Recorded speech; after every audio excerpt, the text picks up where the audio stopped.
তেওঁৰ লগত মোৰ শাৰীৰিক সম্পৰ্ক হৈছে আমাৰ দুটা সন্তান হৈছিল সেইকেইটাও নষ্ট কৰিলে শাৰীৰিক সম্পৰ্ক চলাই আছে খালি এটা কথাই কৈ বিয়া কৰিব এই কথা কৈ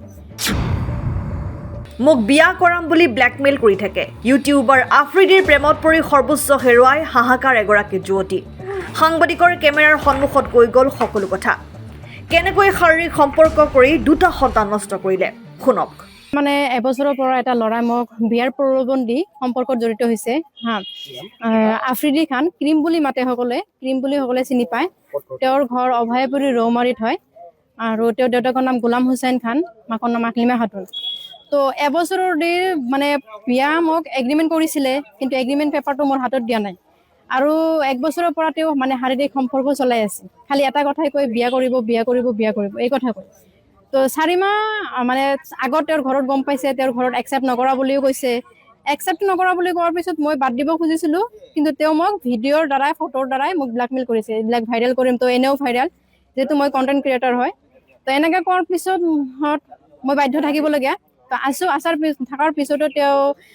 দুটা মানে বেবী হৈছিলে তো সেইবিলাকো নষ্ট কৰিছে সেইবিলাক এভিডেন্স মোৰ লগত আছে ভিডিঅ' আছে মোৰ লগত আৰু মই চবখিনি কৰিলে তেওঁ মানে মোৰ বিয়া হোৱা বুলি গম পাই মোৰ লগত সম্পৰ্ক কৰিছে কিন্তু এতিয়া মানে তেওঁৰ অজুহাত যে মাক দেউতাক নামানে এনেকৈ কৈছে তেওঁ অকল নহয়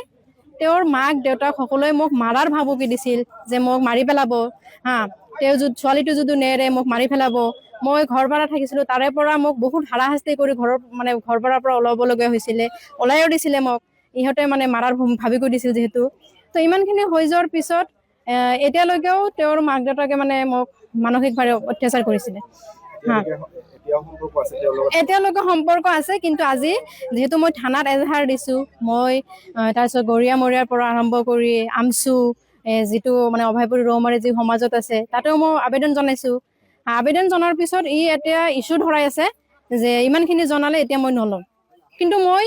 ইহঁতৰ সকলোৰে এজাহাৰ যে দিছোঁ মই বিয়া হ'বৰ কাৰণে দিছোঁ আৰু মই বিয়া হ'ম যদি বিয়া নকৰে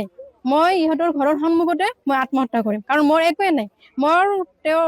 ইজ্জত তেওঁৰ হাতত আছে আৰু তেওঁৰ ইজ্জতটো এটা ছোৱালীৰ মূল সম্পদ ইজ্জত তেওঁ মোক বিয়া হোৱা বুলি গম পাৱাৰ পিছত তাৰমানে মোৰ লগত মানে মোক ইউজ কৰিলে তো ইউজ কৰিলে কিন্তু মই এতিয়া মোৰ মই চি এম ছাৰকো মই আবেদন দাখিল কৰিছোঁ তাৰপিছত স্থানীয় থানা মহিলা অধ্যক্ষ ডাঙৰীয়াকো তেখেতকো দিছোঁ মই ইয়াৰ আগতো মই শুনামতে ইয়াৰ আগতো আৰু 2-3টা কৰিছে এনেকৈ এগ্ৰিমেণ্ট কিন্তু কোনো মানে ছোৱালীক বিয়া নাপাতে আৰু ল'ৰাটোৱে মোক এনেকৈ কৈ আছে যেতিয়া মই বিয়া হ'ব খোজোঁ তেতিয়া কয় যে কিমান টকা লাগে তো কিমান টকা লাগে মোক খালি টকা দি লোভ দেখুৱায় যে টকা লৈ যা তই গুচি যা মই কৈছোঁ মোৰ ইজ্জতৰ লগত মোৰ টকাৰ কোনো মূল্য নাই মোক ন্যায় লাগে মই তোৰ লগত বিয়া হ'ম তই বিয়াৰ প্ৰলোভন দিছিলি মই বিয়াই হ'ম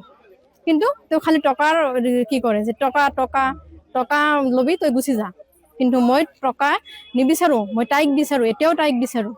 তো মোৰ চি এম ছাৰৰ ওচৰত এটাই মোৰ ৰিকুৱেষ্ট মোক ন্যায় দিয়ক মোৰ কঠোৰ ব্যৱস্থা ল'ব লাগে news desk report N24 Assam